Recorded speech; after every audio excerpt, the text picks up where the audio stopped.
Hello everyone, welcome to the next lecture on the real analysis.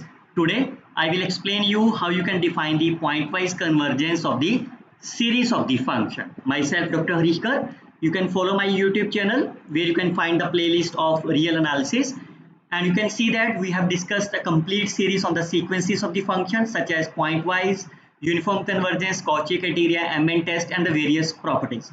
Also, you can see that we have discussed the CSR net questions related to the sequences of the function. And in this lecture onward, we will define the infinite series of the functions. So as I mentioned you, we have covered the topics such as pointwise, uniform, MN test, properties, etc. on the sequences of the function. In this lecture series onward, we will continue them and we will try to learn the concept of the series of the functions and its various properties. So let's see quickly recall the definition of the pointwise convergence of the series. I denoted the series is my summation of the u and x. If I assume this has infinite series which are defined on the subset of the R, which are denoted by A, then we can define the nth partial sum sequence. If I define the nth partial sum sequence of this series, I denoted this nth partial sum sequence is fnx, which is defined like u1x plus u2x plus up to the unx. Make sure this is fn. This fnx is my sequence of the function. Fine. And once we know the sequence of the function, then based on our previous lectures, we can define the pointwise convergence, uniform convergence, and all these things. So that's why before watching this today's lecture, just try to understand the sequences of the function deeply. Then once you can define the nth partial sum sequence, then we can say the series converges pointwise to the function f if fn, that is the nth partial sum sequence, converges to the f pointwise. Fine. And make sure f is nothing but the limit as n approaches infinity and which must be existence. And how you can check about the pointwise, because remember fn is my sequence of the function, and how you can check about the pointwise convergence, that you can see about this previous lecture of the pointwise convergence and the examples of the pointwise convergence. Fine. Now, how you can check about the pointwise convergence of the infinite series? I have defined a two-step approach. Step 1, you always find the nth partial sum sequence. Step 2, you can find the fx, which is computed as limit n approaches infinity of the fnx. Fine. If this limit, that is if this limit is my existence, then you can say this series is convergent to my fx pointwise.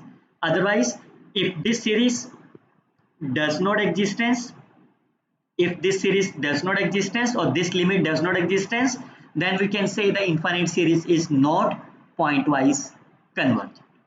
Fine. Now I will explain you this with the help of the numerical examples.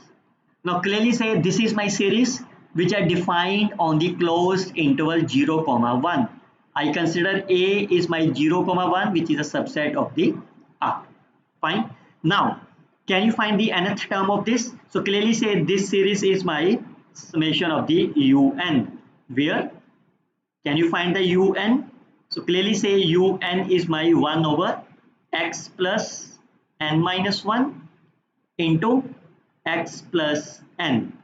Fine. But make sure this limit is only when n is greater than equal to 2. Why? Because if you consider n is my 1, this limit is my x and x plus 1. But here we only need as a x plus 1. So therefore, I can say u1 is my x 1 over x plus 1, while for the other cases it is my n greater than equal to 2. Now, how you can find the nth term sequence? So firstly, you need a u1x plus u2x up to unx. So in order to find it quickly, I can write this in the partial fraction. So I can write this is x plus n minus 1 and x plus n. And I quickly recall that if you have some series, let's say 2x plus 1, x plus 2, x minus 1, you can write this as a partial fraction. How you can write this as a partial fraction quickly? I can tell you again, although I have explained you in my previous lectures, but I will tell you again. Now you can substitute this value as a 0, then x will be my minus 2. Substitute x is equal to minus 2 everywhere except the term x plus 2. So your answer will be minus 4 plus 1 divided by minus 2 minus 1. That will be minus 3 over minus 3. So this number is my 1. Similarly, for this case, I can substitute x minus 1 0. That will be x is 1. I can substitute x everywhere apart from the x minus 1. So it will be 3 divided by 3, again 1. Fine. Now we can do the same thing for this case. For this case, I can write x is minus n. Substitute x is equal to minus n everywhere. It will be minus 1. When x is minus 1, n will be cancelled out. It is minus 1. So this is my plus 1. For this case, x is equal to 1 minus n. I can substitute everywhere apart from this quantity. So minus 1 over 1 minus n plus n. So that number is my minus 1. Fine. So once you can obtain the partial fraction, then write the step number 1, nth partial sum. What is the u1? So u1 is my first quantity. Fine. What is the u2? Because this number is my n is greater than equal to 2. I can substitute n is my 2. It is minus 1, x plus 1, plus 1 and x plus 2. Similarly, you can find the u3. u3 is my minus x, minus 1, x plus 2 and 1 over x plus 3 and so on. And the last quantity is my xn is this number. Now clearly say the first number is cancelled out, second number will be cancelled out with this quantity and so on. The only expression which is left behind is 1 over x plus n. So therefore my fn is 1 over x plus n. Now to find the pointwise convergent, our target is to find this limit. Now since the closed interval is my 0, 1, I can take x is 0, I can take x is 1, that is a boundary point, and in between them. So can you find this value? What will happen if x is equal to 0? Then your fnx will be 1 over n, and if you take as n approaches infinity, this limit is 0. If x is equal to 1, this limit is, this function is my 1 over, and if you take n approaches infinity, answer is again 0. If you take x is lies between 0 and 1, if you take again the limit as n approaches infinity, answer is again 0. So what you can say, that means fx is 0 for all the values of the x which lies between 0, 1, and clearly say in each of the cases this limit is my existence. Fine. So once this limit is existence, we can say the sequence fn converges to the f pointwise on the domain. Then by the definition, if the sequence converges, this implies the original series fn converges to my 0 pointwise on this domain 0, 1. Fine. Here in this case f is my g. Look at the second example. Now again this is a pointwise convergence of the series. Again I can write this is my summation of the un and this is my un. Now clearly say it is already a partial fraction. There is no need to do more partial fraction. I can define the nth partial sum sequence as this. What is the u1? I can substitute n is 1. It is my x square over 1 plus x. 1 n is 1 is a 0 plus u2, that is n is my 2, 2x square over 1 plus 2x minus x square over 1 plus x, plus similarly u3, and up to the last term is this. Now you can clearly say this x square and this quantity cancel, second number will be cancelled and this number will be cancelled about the previous one. Only quantity which is left behind is nx square over 1 plus nx. Now to find the pointwise convergence, our target is to find this limit Again, this is the closed interval 0, 1. I can consider three cases: x is 0, x is 1, x is 0 and 1. If x is 0, what is my f and x? F and x is 0, so the limit is also 0. If x is equal to 1, what is my f and x? That is n over 1 plus n. And if you take the limit as n approaches infinity, this is my infinity by infinity form. I can apply the L'Hopital rule, so it's 1. And once x is lies between 0 and 1, then your f and x is my this. And if you take the limit as n approaches infinity, again it's the infinity by infinity form. I can apply the L'Hopital rule. So this is my x square divided by x. X will be cancelled out. The only limit is my x. Fine. So this number is my x. And you can see in each case, limit is my existence. Therefore, this sequence is my pointwise convergent. And moreover, you can also combine these two quantities like 0 if x is equal to 0 and x if x is, I can combine them, it's a equality one, because whenever x is 1, it's my 1. Fine. So you have the three cases. The answer is 0, answer is 1, answer is x. In each case, the limit is existence. So therefore, your answer is sequence of the function converges pointwise. Once the sequence of the convergence pointwise, the series is also convergence pointwise on the domain 0, 1. Look at the third question. Now you can see this is the infinite series. Can you write the nth term of this series? Can you write the nth term? So clearly say the numerator is x square and x square. Denominator is 1 plus x square, 1 plus x square. So that will be 1 plus x square. Now you can see this is my third term and the power is my 2. This is my second term, the power is 1. I can write the nth term is n minus 1. Fine. Clearly say when you take n is 1, this is my x square. When you take n is equal to 2, this number is my hold. N is 3, this number is hold. Now since there is no need to do the partial fraction because there is only single quantity, then we can write the nth fn with the nth partial sum sequence. What is the u1? X square. What is the u2? X square over 1 plus x square. u3 is x square over 1 plus x square and so on. And the last value is my this one. Now clearly say what is the sum of this? This is clearly say this is a GP series. Fine. And if the GP series, what is the common ratio is 1 over 1 plus x square. And what is the sum of the GP series of the finite term? A 1 minus r raised to power n over 1 minus r.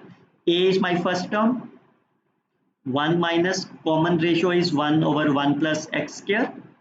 What is the n? How many terms? Start from the 0 to n minus 1. That is the n divided by 1 minus r.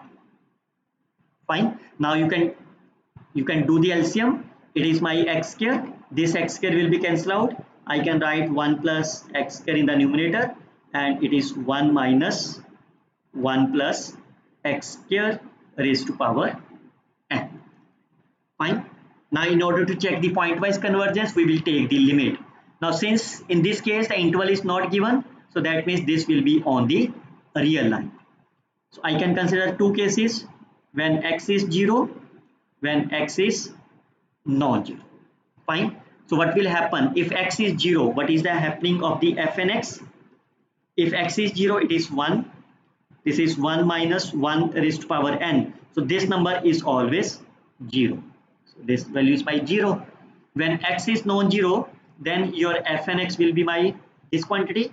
Then you can take the limit as n approaches infinity. This 1 plus x square is outside because it is independent of the n. Then limit as n approaches infinity, it is 1 plus x square raised to power n. Now clearly say whatever the x is in R, 1 over 1 plus x square, it is always less than of the 1. Fine. Once 1 over 1 plus x is always less than of the 1, and if you take the raised to power n as infinity, then this value will goes to the 0. So then this limit is my only 1 plus x cube. Fine. And you can see in the both the cases the limits are existence. Fine. So therefore fn is converges to my this f pointwise on the R. This implies the series sequence. This implies the series of the function also converges to the fx on the R. Look at this another one. Again, this is the infinite series. You can write the nth term firstly. Can you write the nth term? The numerator is my x. Fine. Denominator is 1 plus x, 1 plus 2x. This is third term. This is the second term. And if you write the second term, it is 1 plus nx. And the below one is 3, is a 2, is a 2, it's a 1, it's a 1, the previous is 0. So I can write this is n minus 1 into x. Fine. Now since it's a product of the quantity, I can use the partial fraction. This is 1 plus n minus 1x and it is 1 plus nx. Now for this component, I can write the 1 plus nx to be 0. X is my minus 1 over n. I can substitute x is minus 1 over n in this case. So minus 1 over n, it is 1 n minus 1 over n. So if you take the LCM, n will be cancelled out. It is n minus n plus 1. So that number is my minus 1. Fine. Similarly for this case, you have to put denominator as a 0. So the value of the x is minus 1 over n minus 1. Then you can substitute the value of the x in these two expressions apart from this quantity. So this number is minus 1 over n minus 1, 1 plus nx. You can take the LCM, n minus 1 will be cancelled out this way. So n will be cancelled out, it is my plus 1. So this is my plus 1, this is my minus 1. Now you can write the nth partial sum sequence. I can substitute the value of the u1. I can substitute n is 1, it is 1 minus 1, 0. So that is my 1. N is 1, it is 1 plus x plus u2. I can substitute n is equal to 2, 1 plus x, 1 plus 2x. Similarly, you can write as a 3 and so on. Now clearly say it's a minus 1 over plus cancel. Minus 1 over 2x cancel. 3 cancel. So that means only the first value, that is a 1, and the last value minus 1 over 1 plus nx. You can take the LCM. It will be nx over 1 plus nx. Now to define the pointwise convergence, we can take the limits. Again, my limit is closed interval. So x is my a or x is greater than a. If x is a, what is my fnx? Is na over 1 plus na. Now you can take the limit as n approaches infinity. So clearly say it's a it's a infinity by infinity form. I can apply the L'Hopital rule. So that will be a over a. Because a is my strictly greater than 0, this number is my 1. Whenever x is my greater than a, fine, then you can directly take the limit. Again, it's an infinity by infinity form. So this is my x over x as n approaches infinity. So the answer is again 1. Fine. So you have the cases 1 and so therefore, and both the cases the limits are existence. Therefore, sequences converges pointwise. Hence, the series converges pointwise on the domain a comma infinite. Look at the another one. Clearly say this is my u of n. Fine. Now your target is to write the partial fraction. So you can write this as a partial fraction. The same way you can do it, and you can write the partial fractions solution as 2 and minus 2. Based on this partial fraction, I can define this u1. What is a u1?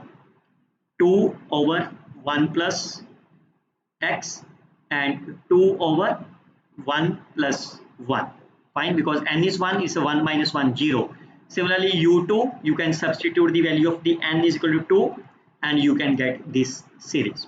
So clearly say this is my positive value, this is my negative value, cancel out.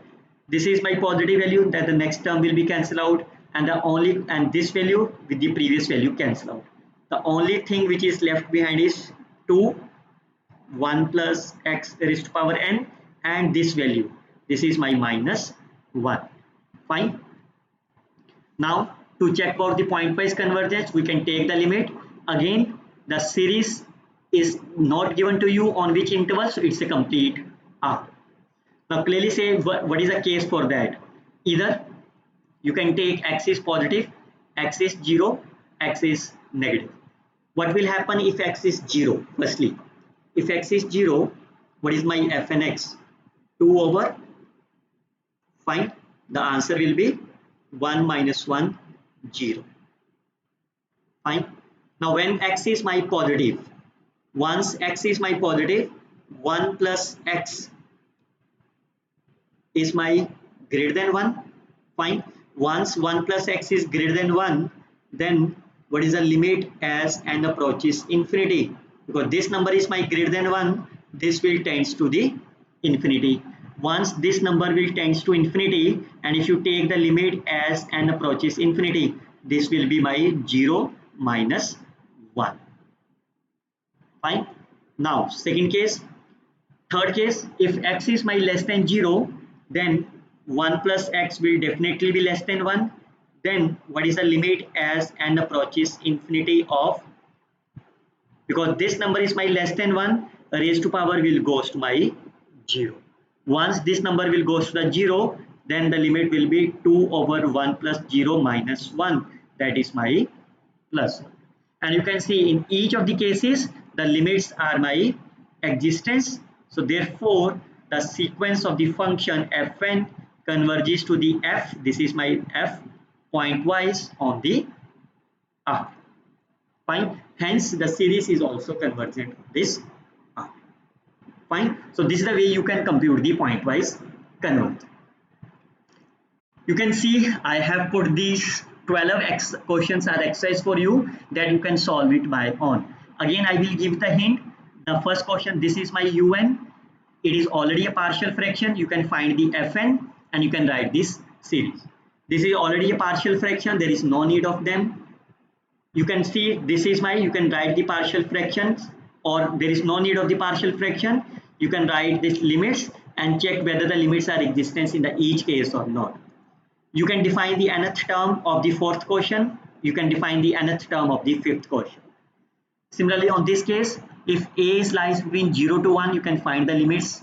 Fine, you can take the three cases, x is 0, x is equal to a, and x lies between 0 and a. There is a need of the partial fraction, there is a need of the partial fraction, and you can find the limits of the remaining things. And for more detail about the pointwise convergence, you can watch about the sequences of the functions firstly, so that you can understand this lecture, understand very well. I hope you can like, comment and share this video with your friends. We will see the next lecture on the Cauchy criteria of the uniform convergence. Till then, you can like, share and comment on this video. Happy learning always. Don't forget to subscribe my YouTube channel. Best of luck. Happy.